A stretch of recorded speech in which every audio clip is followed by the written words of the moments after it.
Hello students, आज आपका topic जो है वो प्रिंसिपल ऑफ मैनेजमेंट है। लेकिन उसे स्टार्ट करने से पहले एक हल्का सा रीकैप एक फर्स्ट चैप्टर का जो बहुत इंपॉर्टेंट है कुछ बताना। एक कोट है इसके अंदर, successful organisation do not achieve their goals by chance but by following a deliberate process called management. बहुत अच्छी डेफिनेशन है ये मैनेजमेंट की। Management is equal to manage, किसको मैनेज करना है? Man plus thing. Management management अगर आप टाटा स्टील की बात करें तो उनके अंदर सबसे जो अच्छी मैनेजमेंट है that is quality of management and management of time. Tata group of company का जो सबसे बड़ा कोड ऑफ कंडक्ट है, उन्होंने एक कोड ऑफ कंडक्ट साइन करवा दिया था बहुत टाइम पहले। आपने 11th की बीएसटी में ज़रूर पढ़ा होगा code of conduct. Code of conduct means उस टाटा ग्रुप ऑफ कंपनी में जितने भी वर्कर्स काम कर रहे हैं वो सभी इक्वल हैं। ऐसा कुछ नहीं है कि अकॉर्डिंग टू द पोस्ट वो अलग अलग कंसिडर किए जाएंगे। नो, स्टार्टिंग में कुछ लोगों ने, कुछ एम्प्लॉयज़ ने इस कोड ऑफ कंडक्ट पर साइन करने से मना किया था, बट मिस्टर रतन टाटा के कारण सबने ये एक्सेप्ट किया, जो कि एक बहुत बड़ा साइन है कि टाटा ग्रुप ऑफ कंपनी जो है उसके अंदर एक बहुत बड़ा सेंस ऑफ सोशल रिस्पॉन्सिबिलिटी है। आप ये ज़रूर पढ़ना टाटा ग्रुप ऑफ कंपनी के बारे में, क्योंकि अब जो एग्जाम में आ रहा है वो केस स्टडी टाइप क्वेश्चन बहुत ज़्यादा होने वाले हैं। तो उसमें एक ये भी क्वेश्चन है कि मैनेजमेंट की भी एक क्वालिटी होती है और उसके लिए आपके अंदर सोशल रिस्पॉन्सिबिलिटी का होना भी बहुत ज़रूरी है। क्वालिटी ऑफ मैनेजमेंट के लिए आपको टाइम बैलेंस करना भी आना चाहिए, डिसिप्लिन होना चाहिए। ये बहुत इंपॉर्टेंट चीज़ थी। ये फर्स्ट चैप्टर से बिलोंग करता है, लेकिन मैनेजमेंट तो आपकी पूरी लाइफ तक चलती है, चाहे वो एक चैप्टर की बात नहीं है वो। सेकंड आपका चैप्टर है प्रिंसिपल ऑफ मैनेजमेंट। सबसे पहले यार, प्रिंसिपल्स क्या होते हैं? Principle are general broad and general guidelines for decision making and behaviour. ये एक प्रिंसिपल का मीनिंग है। प्रिंसिपल का मतलब क्या होता है? एक जनरल गाइडलाइंस है। जैसे हम आपको बचपन से एक बात बताते हैं कि हमेशा सच बोलना चाहिए। ये तो एक जनरल गाइडलाइंस है जो आपके इन फ्यूचर के बिहेवियर को सेटअप करती है। उसको मानना या ना मानना ये आपकी अपनी मर्जी है, लेकिन आपको पता है ये गाइडलाइंस है। गाइडलाइंस, ऐसी लाइंस जो आपको गाइड कर रही है फॉर योर फ्यूचर, तो वो आपके बिहेवियर को भी चेंज कर सकती हैं। तो प्रिंसिपल जितने भी हैं यहाँ पर वो भी कुछ जनरल गाइडलाइंस हैं। इसमें एक सबसे ज़्यादा जो सभी इम्पॉर्टेंट है, एक मिस्टर हेनरी फ्योल के प्रिंसिपल हैं। कुछ स्टूडेंट्स को ये भी प्रॉब्लम रहती है, दो हैं, एक टेलर के हैं और एक हेनरी फ्योल के हैं। तो Henry Fayol, F for Fayol और F फॉर 14। ये एक बहुत आसान तरीका है याद करने का कि 14 प्रिंसिपल किन के हैं। मिस्टर हेनरी फ्योल ने हमें 14 प्रिंसिपल दिए हैं। मेरा पर्सनली ये सोचना है कि जितने भी 14 प्रिंसिपल हैं, आप ऐसा ना सोचें कि सिर्फ बिजनेस स्टडी पढ़नी है तो हमें ये प्रिंसिपल फॉलो करना है। नो, आप में से कोई भी अगर अपना अच्छा करियर मेंटेन करना चाहता है, ये जितने भी 14 प्रिंसिपल हैं इसे पेपर पर लिखो, अपने जहाँ भी आपका पढ़ने का वो जगह है उसे वहाँ लगाएं। अल्टीमेटली ये जितने भी प्रिंसिपल हैं ये आपको मोटिवेट करेंगे, और ये सिर्फ एक स्टडी मटेरियल नहीं है, ये जनरल गाइडलाइंस है आपकी फ्यूचर लाइफ के लिए, हमेशा के लिए। फर्स्ट, इसके अंदर आपको ये मालूम होना चाहिए कि हेनरी फ्योल जो है वो फादर ऑफ जर्नल मैनेजमेंट भी हैं। उनका जो मेन प्रोफेशन था वो माइनिंग इंजीनियर थे, लेकिन वहाँ पर जब वो माइनिंग मतलब जैसे कोयला निकालते हैं, जब वो ये काम कर रहे थे ना, तो उसमें उन्होंने कुछ एम्प्लॉयज़ के साथ कुछ बिहेवियर ऐसा देखा जिन्होंने उनकी पूरी लाइफस्टाइल चेंज कर दी, और उन्होंने ये कुछ प्रिंसिपल्स लिखे। मेरा ये पर्सनल मानना है कि जितने भी प्रिंसिपल हैं, जिन्होंने भी प्रिंसिपल बनाए हैं, जैसे यहाँ 14 प्रिंसिपल हेनरी फ्योल ने दिए हैं, ये जितने भी प्रिंसिपल हैं अगर हम इन्हें मानकर चलें तो हम भी अपनी लाइफ में बहुत अच्छा कुछ अर्न कर सकते हैं। फर्स्ट प्रिंसिपल इसके अंदर है डिवीजन ऑफ वर्क। कोई भी एक एम्प्लॉय एक ही बार में, या हम और आप, या पढ़ाई भी आपने करनी है, एक ही बार में तो सब कुछ नहीं पढ़ सकते हो, तो डिवीजन ऑफ वर्क होना चाहिए। डिवीजन ऑफ वर्क का मेन जो की वर्ड्स है वो क्या है? स्मॉल जॉब्स में डिवाइड करो। आपका पूरा जो भी काम है उसको छोटे छोटे टुकड़ों में डिवाइड कर दो। Trend specialist means what? आप भी ऐसा हो सकते हो, अगर सपोज आपने कोई भी एक चैप्टर बहुत अच्छे से किया, मतलब इतने 100% हो गया उसके अंदर, चाहे उसका एक छोटा सा यूनिट करो। अगर हम अकाउंट्स की बात करें, अगर कोई बच्चा ये सीख रहा है उसके अंदर कि इंटरेस्ट ऑन ड्राइंग्स की कैलकुलेशन कैसे होती है, अगर वो हर जगह से वो ये सीख ले कि इंटरेस्ट ऑन ड्राइंग्स कैलकुलेशन कैसे होती है, अच्छे से सीख ले, फिर वो वो कहता है यार इससे रिलेटेड कोई भी क्वेश्चन आ जाए मैं अच्छे से कर सकता हूँ। तो ये क्या चीज़ है, ये एक स्पेशलिटी आ जाती है आपकी इसके अंदर। और देखो कोई भी चीज़ के अंदर आपको स्पेशलिस्ट बनना है तो उसके लिए आपको ज़्यादा प्रैक्टिस करनी पड़ेगी। अगर हम किसी ईएनटी डॉक्टर के पास जाते हैं, स्पेशलिस्ट है मतलब ईयर नोज और थ्रोट का, तो इसका मतलब ये हुआ कि अगर आपको कोई भी प्रॉब्लम है थ्रोट में, वो जो ईएनटी स्पेशलिस्ट होगा वो उसको ज़्यादा अच्छी जानकारी होगी क्योंकि वो डेली उसी में वर्क करता है। वैसे ही अगर मुझे कोई बात की जाए और मैं अपने काम में 100% कर रही हूँ, मैं देखते ही बता दूंगी यार नीस में ये प्रॉब्लम है, लेकिन ये होगा कैसे, जब आप अपने अपने काम को छोटे छोटे टुकड़ों में डिवाइड कर दोगे। जैसे ही वो एक टुकड़े में आप अपना 100% गेन कर लेते हो। आज के टाइम में अगर आपने अपने आप को मोटिवेट करना है, एग्जाम आने वाले हैं, आप कोई भी टॉपिक उठाओ, उसको ऐसे कर लो यार इससे रिलेटेड कुछ भी आ जाए तो मैं कुछ भी कहीं से पूछ लो, ये मुझे सब आता है। तो ये होती है डिवीजन ऑफ वर्क, कि आप एक ही साथ सब कुछ करने की बजाय उस काम को छोटे छोटे टुकड़ों में डिवाइड करें। तो हेनरी फ्योल ने भी ये प्रिंसिपल बनाया कि अगर आप अपने बिजनेस के अंदर ज़्यादा प्रॉफिट कमाना चाहते हो तो वर्कलोड को छोटे छोटे टुकड़ों में डिवाइड कर देना चाहिए, जिसे हम बोलते हैं डिवीजन ऑफ वर्क। इसका नेट इफेक्ट क्या होगा, division of work leads to specialisation. Specialisation का मतलब अगर आप किसी चीज़ में स्पेशलिस्ट हो जाते हो तो आप वही एक काम लीस्ट कॉस्ट में कंप्लीट कर सकते हो and you can achieve your target before time, on time और बहुत अच्छे तरीके से with efficiently and effectiveness. Second आपका आता है अथॉरिटी एंड रिस्पॉन्सिबिलिटी। सबसे पहली बात, अथॉरिटी का मतलब क्या है? अथॉरिटी के लिए कीवर्ड है राइट। जैसे कहीं पर राइट, कुछ आपके पास अधिकार मिल गए हैं आपको, अगर आपको कुछ राइट वर्ड इंडिकेट दे रहा है तो इसका मतलब समझ जाना वो किसकी बात कर रहा है, अथॉरिटी की। रिस्पॉन्सिबिलिटी का मतलब ऑब्लिगेशन। अगर मैं आप सामने होते तो मैं अच्छे से बताती कि मतलब अभी भी अच्छे से बता रही हूँ। ऑब्लिगेशन का मतलब जैसे हम कभी किसी को विश करते हैं ना, एक तो होता है हाथ जोड़कर विश कर देना, मतलब हाथ जोड़ा और विश कर दिया। एक होता है हाथ अपने आप ही मतलब हमारा चेस्ट की तरफ जाता है और हल्का सा हम झुक जाते हैं, वो एक ऑब्लिगेशन होती है। वो होते हैं एग्जैक्ट वर्ड ऑब्लिगेशन का। एक एग्जाम्पल है, पहले इसको एग्जाम्पल सुने। सपोज आपके पापा ने या मम्मी ने आपको कोई काम दिया और कहा कि मतलब 10 किलोमीटर दूर तक जाना है, ये है वो है, कुछ काम स्पेशल करके आना है, ठीक है। तो उसके लिए वो आपको एक गाड़ी दे रहे हैं चलाने के लिए कि आप गाड़ी लेकर जाओ। तो उन्होंने आपको राइट दिया है कि आप ड्राइव करो, गाड़ी लेकर जाओ और ये काम पूरा करके आना चाहिए। तो आपकी भी तो अपनी रिस्पॉन्सिबिलिटी है ना कि गाड़ी ठोक कर मत आना, गाड़ी को ठीक से चलाना। तो इसका मतलब यही हुआ ना कि अथॉरिटी तो आप अथॉरिटी दे सकते हो लेकिन रिस्पॉन्सिबिलिटी कभी डेलीगेट नहीं कर सकते। रिस्पॉन्सिबिलिटी तो एक इनर वर्क है जो आपको खुद से समझना है। आपके पेरेंट्स ने आपको राइट दिया कि आप ये काम करो अच्छे से, हमने बुक्स ला कर दे दिया, पढ़ो अच्छे से। अब तो आपकी रिस्पॉन्सिबिलिटी है ना आपको पढ़ना है या नहीं पढ़ना, पढ़ना तो चाहिए। तो यानी अथॉरिटी और रिस्पॉन्सिबिलिटी में बैलेंस होना चाहिए। Authority should be equal to responsibility. ऐसा नहीं होना चाहिए अथॉरिटी बहुत ज़्यादा हो और रिस्पॉन्सिबिलिटी कम हो। ऐसा नहीं होना चाहिए कि रिस्पॉन्सिबिलिटी ज़्यादा हो और अथॉरिटी कम हो। अगर मान लो मैंने आपको एक केस में भी बताया कि आपके पेरेंट्स ने आपको एक गाड़ी दी और बोला ये 10 किलोमीटर तक जाना है, ये काम करके आओ, मतलब ये तो सही है। उतने डिस्टेंस तक जाने के लिए आपको गाड़ी भी दी, पूरी परमिशन भी दी, राइट भी दिया, ये लो गाड़ी की चाबी, आप देख लेना। लेकिन अगर मान लो आपको कहते हैं आपके पेरेंट्स आपने ये काम 1 घंटे में पूरा करना है, 10 किलोमीटर तक जाना है, ऐसे करना है वैसे करना है, और गाड़ी नहीं दे रहे हैं और सिंपल रास्ते से जाने के लिए बोल रहे हैं या कुछ और ऐसा नहीं प्रोवाइड कर रहे हैं आपको, तो रिस्पॉन्सिबिलिटी बड़ी है और अथॉरिटी कम है, तो ये भी सही नहीं है। ऐसा भी नहीं है कि दो कदम की दूरी पर जाना है या थोड़ी सी दूरी जाना है और कार लेके जाओ जी, और मतलब अथॉरिटी ज़्यादा और रिस्पॉन्सिबिलिटी कम है, ऐसा नहीं होना चाहिए। तो अथॉरिटी और रिस्पॉन्सिबिलिटी एक दूसरे के बराबर होनी चाहिए, बैलेंस होना चाहिए। तो कई बार पेपर में एमसीक्यू में क्वेश्चन ये आ जाता है कि राइट द मतलब कौन सा आंसर इसमें से जो है वो सही है। एक जगह होगा आपका authority is equal to responsibility, एक होगा authority greater than responsibility, authority smaller than responsibility, और नन ऑफ द अबव। तो आंसर उसका ये होना चाहिए, authority is equal to responsibility, balance.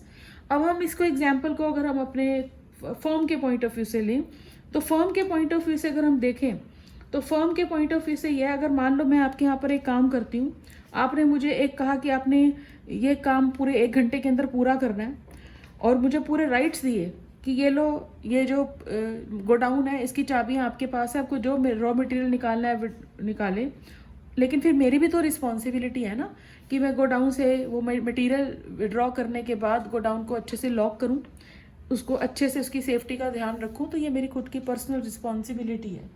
तो इसका मतलब क्या, सेकंड प्रिंसिपल कहता है अथॉरिटी एंड रिस्पॉन्सिबिलिटी। अथॉरिटी और रिस्पॉन्सिबिलिटी में एक अच्छा और प्रॉपर बैलेंस होना बहुत ज़रूरी है। नेक्स्ट आपका आता है डिसिप्लिन। डिसिप्लिन का मतलब क्या है? Discipline requires good superiors at all level, clear and fair agreement. Discipline का मतलब क्या, अगर आपकी मैनेजमेंट, आपकी ऑर्गेनाइजेशन के अंदर 3 लेवल हैं, जैसे हमने लास्ट क्लास में डिस्कस किया फर्स्ट चैप्टर में, top level, middle level and lower level.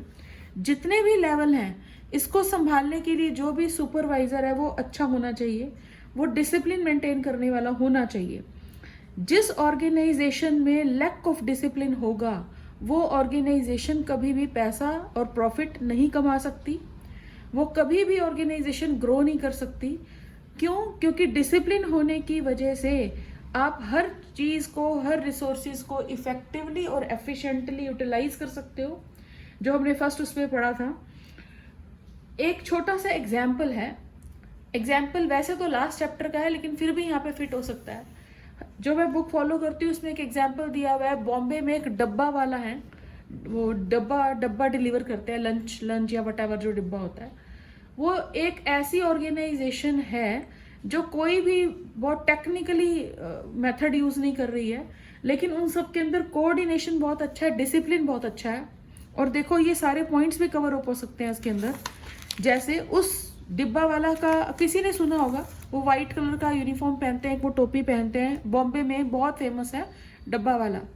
तो वो लोग क्या करते हैं, उन लोगों ने अपनी एक ऑर्गेनाइजेशन बना रखी है।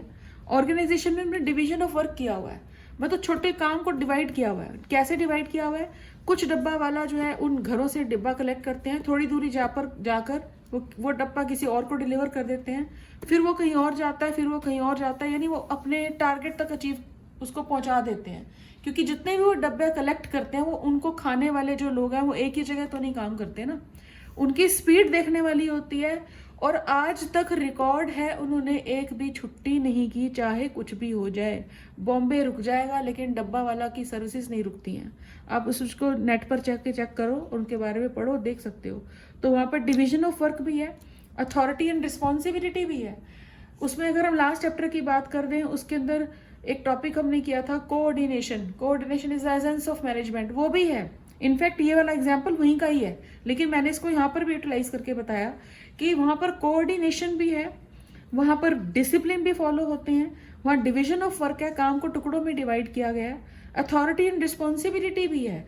एक डब्बा वाले को ये कहा गया, एक वो गाड़ी, लकड़ी की गाड़ी यूज करते हैं, वो चलानी है उसने, तो उसके पास पूरी अथॉरिटी है कि वो उस गाड़ी को कैसे हैंडल करता है, क्या करता है।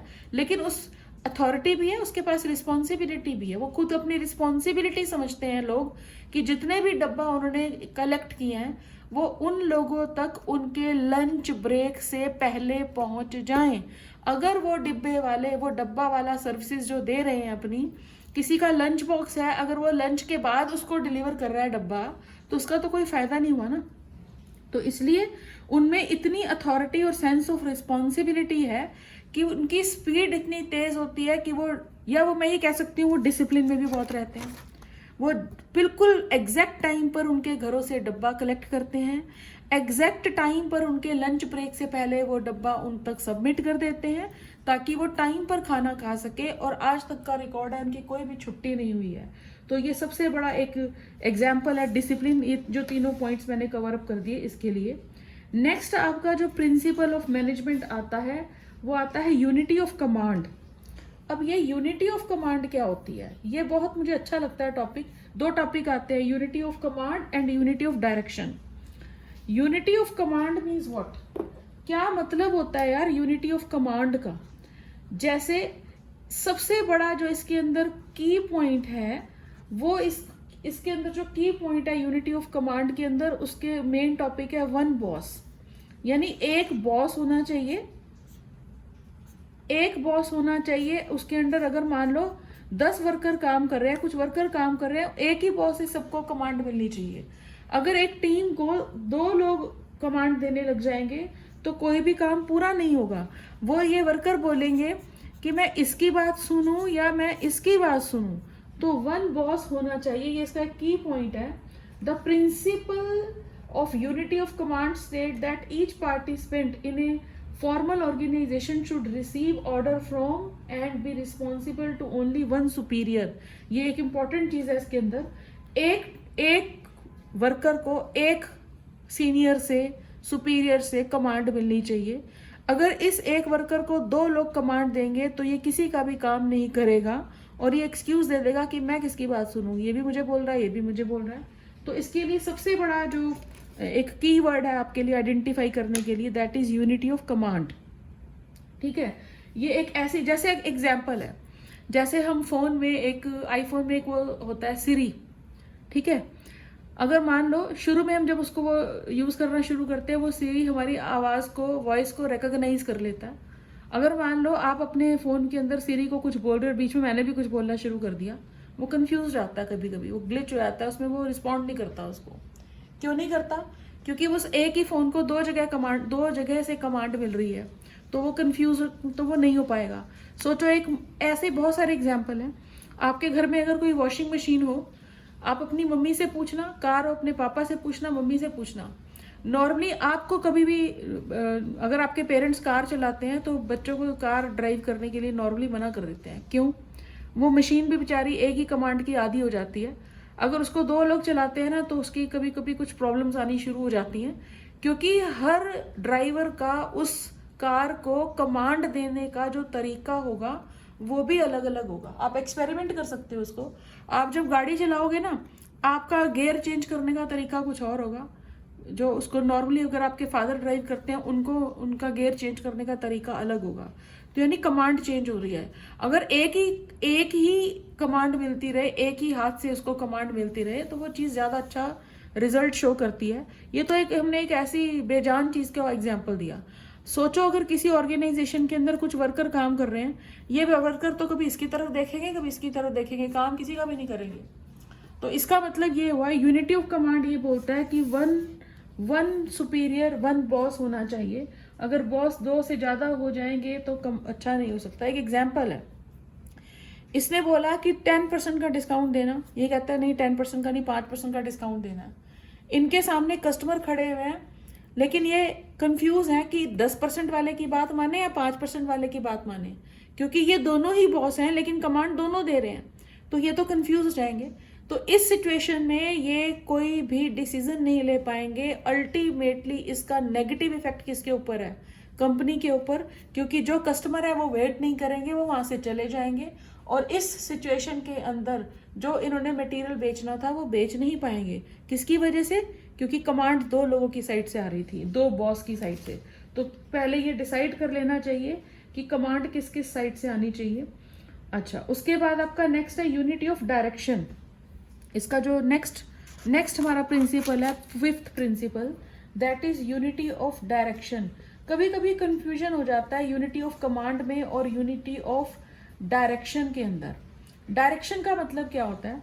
जैसे ये एक डायरेक्शन है, ये एक डायरेक्शन है, ये सारे एरो एक ही डायरेक्शन में जा रहे हैं। तो यूनिटी ऑफ डायरेक्शन का मतलब क्या? जितने भी हमारे एफर्ट्स हैं वो एक ही ऑब्जेक्टिव्स की डायरेक्शन में जाने चाहिए। अगर मैं आप लोगों का एग्जांपल लूँ, अभी सबका मेन टारगेट क्या है? 12th में मार्क्स अच्छे लाने हैं। तो आप हर वो काम करो ना कि जो आपको 12th में अच्छे मार्क्स स्कोर करने में हेल्प करे। आप हर वो डायरेक्शन को फॉलो करो जो आपको इस अच्छी परसेंटेज की तरफ लेकर जाएगी। तो ये क्या चीज़ है? Unity of direction. अब इसका मतलब अगर हम एक ऑर्गेनाइजेशन की बात करें तो 1 हेड 1 प्लान, इसका मेन एक स्लोगन है। 1 हेड एंड 1 प्लान। प्लान भी कैसे हो सकते हैं? प्लान फ्यूचरिस्टिक होते हैं। कभी कभी हम एक काम करने के 2 प्लान बना लेते हैं। एक बैकअप प्लान होता है और एक मेजर प्लान होता है। ठीक है, तो जैसे अगर इसको सिंपल रास्ते से, एक तरीके से हम समझें, किसी भी एक जगह तक पहुंचने के लिए एक ही रास्ता थोड़ा ना होगा। उस तक पहुंचने के लिए 2 रास्ते हो सकते हैं, 3 रास्ते हो सकते हैं। ठीक है, लेकिन एक एक छोटी सी एक सिंपल सी बात है, कुछ लोगों को लगता है हम किसी ऐसे टेढ़े मेढ़े छोटे रास्ते से चले जाते हैं तो हम अपनी जगह पर जल्दी पहुंच जाएंगे। ऐसा होता नहीं है। अगर आप एक लॉन्ग रूट भी ले रहे हो लेकिन इस रूट के अंदर कोई हर्डल नहीं है, कोई प्रॉब्लम नहीं है, तो आप इससे ज़्यादा जल्दी पहुंचोगे। तो इसका मतलब डायरेक्शन का मतलब क्या, आप एक डायरेक्शन चूज करो। बहुत एग्जाम्पल है इसके। अगर मैं कभी ड्राइव करती हूँ और हम किसी मेन रोड पर जा रहे हैं, हमें बचपन से ये सिखाया गया कि आप जब भी ड्राइव करें या चलें तो लेफ्ट हैंड साइड में चलना चाहिए, ठीक है। आप कभी भी नोटिस करना, कुछ लोग हम ड्राइव कर रहे हैं तो कुछ लोग बहुत स्पीड से ड्राइव करते हैं, इधर उधर कहीं से भी निकाल रहे हैं गाड़ी, ठीक है। लेकिन आप कभी भी नोटिस करना, when you are on highway, जो लोग लेफ्ट साइड पर चले जा रहे हैं एक ही स्पीड से, वो नॉर्मली औरों के कंपेयर में जल्दी और एग्जैक्ट टाइम पर पहुंच जाते हैं। अगेन मैं इसके अंदर एक टॉपिक क्लियर करना चाह रही हूँ, एफिशिएंसी एंड इफेक्टिवली। वो अपने जहाँ उन्होंने जिस डेस्टिनेशन पर पहुंचना था, वो वहाँ पर कम फ्यूल में यानी कम कॉस्ट में और टाइम पर पहुंच गए। तो अभी भी इन्होंने यहाँ पर वो टारगेट पूरा कर दिया, काम उन्होंने पूरा किया विद एफिशिएंटली एंड इफेक्टिवनेस दोनों। और यूनिटी ऑफ डायरेक्शन भी है। यूनिटी ऑफ डायरेक्शन का मतलब क्या, बहुत सारे एग्जाम्पल है। अगर किसी की वो एक वो गेम होती है ना, वो ओनम के टाइम पर वो बोट चलाते हैं, तो बोट वाली रेस होती है। उसके अंदर मान लो जितने भी बोट को वो चला रहे हैं, कुछ लोगों में लड़ाई हो जाए, वो उसको अपोजिट डायरेक्शन में चलाना ही लग जाए, तो बोट तो मूव ही नहीं करेगी। आप उस गेम को ध्यान से देखना, वो जितने भी उसके अंदर वो बोट चला रहे होते हैं, वो इतनी स्पीड से चला रहे होते हैं, सेम डायरेक्शन में चला रहे होते हैं। इसीलिए वो बोट इतनी स्पीड से चलती है कि इसमें कोई मशीन नहीं होती है, इंसान चला रहे होते हैं। बट सभी के जो एफर्ट्स लग रहे होते हैं वो एक ही डायरेक्शन में होते हैं। तो एक ही डायरेक्शन में होने की वजह से स्पीड ज्यादा आती है, एक ही डायरेक्शन होने की वजह से वो अपने टारगेट पर टाइम पर पहुंच जाते हैं। तो ये एक यूनिटी ऑफ डायरेक्शन का एग्जाम्पल है। अब एक प्रॉब्लम, बच्चों को प्रॉब्लम होती है कि यूनिटी ऑफ कमांड और यूनिटी ऑफ डायरेक्शन में डिफरेंस कैसे करें। कोई तो की पॉइंट बताओ। सबसे पहले यहाँ पर आप मेरे पास जो भी बुक है मैं बता रही हूँ, unity of command and unity of direction meaning क्या है। यूनिटी ऑफ कमांड में one subordinate should receive order from and should be responsible to only one superior. यानी अगर मैं आपके यहाँ काम करती हूँ तो आप में से एक आप ही मुझे कमांड दोगे, आपकी जगह कोई और नहीं। Unity of direction, each group, देखो दोनों में डिफरेंस क्या है, मेन डिफरेंस क्या चीज है। यहाँ पर एक वर्कर है और एक बॉस है, यहाँ पर ग्रुप है, यहाँ एक ग्रुप है और उसका जो एक ही ग्रुप जो है वो एक ही प्लान के अकॉर्डिंग काम कर रहा है, क्योंकि डायरेक्शन है। जैसे मैंने वो एग्जांपल दिया एक बोट का, तो बोट में बहुत सारे लोग बैठे हुए हैं, उनका टारगेट है यहाँ तक पहुंचना और सभी एक ही डायरेक्शन में मूव कर रहे हैं। एम क्या है, इट प्रिवेंट ड्यूअल सबऑर्डिनेशन। अगर मैं वन बॉस के अंडर हूं तो इसका मेन ऑब्जेक्टिव क्या है कि मुझे एक ही बंदा गाइड करे, कभी कोई बता रहा है कभी कोई बता रहा है, ऐसा ना हो। तो यानी one person one boss. It prevent overlapping of activities. Unity of direction में क्या है, सब एक ही डायरेक्शन में जा रहे हैं ना, तो क्लियर है कि सब इधर जा रहे हैं, तो दो रास्ते नहीं बनेंगे, ओवरलैपिंग नहीं होगी किसी एक भी काम की। जैसे मैं आपके यहाँ वर्कर काम करती हूँ, आपने मुझे कहा दिन में 100 शर्ट्स बनानी है और कौन से वाली फैब्रिक की बनानी है वो भी बता दिया, तो मैं वही बताऊंगी। अगर यानी मुझे डायरेक्शन क्या मिली, 100 शर्ट्स बनानी है, तो ये यूनिटी ऑफ डायरेक्शन है। यानी आपने भी मुझे ये डायरेक्शन दी और जो मेरे ऊपर बिल्कुल इमीडिएट सुपीरियर था उसने भी मुझे ये डायरेक्शन दी। Implication, it affect an individual employee, ये सबसे इंपॉर्टेंट है। ये एक इंडिविजुअल एम्प्लॉय को इफेक्ट करता है यूनिटी ऑफ कमांड, और it effect the entire organisation, ये पूरी ऑर्गेनाइजेशन को इफेक्ट करता है। एग्जाम्पल क्या, बहुत सारे एग्जाम्पल हैं। अगर मान लो कार की रेस हो रही है, तो मेरे पास जो कार है या मुझे जो कमांड, मैं जिसको कमांड दे रही हूँ अपनी कार को दे रही हूँ। लेकिन अगर मुझे एक हेड बना दिया गया, यूनिटी ऑफ डायरेक्शन, अच्छा चलो रेस हो रही है, कार बोट वाली रेस हो रही है, मैं अपनी बोट को गाइड कर रही हूँ, तो ये है यूनिटी ऑफ कमांड। जितनी भी बोट्स जा रही हैं सारी की सारी जा तो एक ही डायरेक्शन में रही है ना, क्योंकि सबके लिए जो टारगेट पॉइंट था वो एक ही बना हुआ था। तो इसका मतलब क्या हुआ, यूनिटी ऑफ कमांड भी होना चाहिए आपकी ऑर्गेनाइजेशन में और यूनिटी ऑफ डायरेक्शन भी होना चाहिए। बहुत सारे एग्जाम्पल हैं। अगर आप कुछ बर्ड्स को उड़ते हुए देखें ना, तो बर्ड्स को उड़ते हुए अगर देखें, जितने भी, अगर बहुत कभी किसी ने नोटिस किया हो, उनका एक हेड होता है, वो एक हेड है, वो कमांड देता है, एक एक, ठीक है, लेकिन वो सभी के सभी बर्ड्स एक ही डायरेक्शन में मूव कर रहे होते हैं, यानी direction, unity of direction, command देने वाला भी एक, लेकिन डायरेक्शन जो है वो एक। तो ऐसा होना चाहिए, तभी आपकी ऑर्गेनाइजेशन कुछ अचीव करेगी। आज के लिए इतना ही, और आप अच्छे से पढ़ें। And last message from my side, give lots of love to all animals and food. Thank you so much.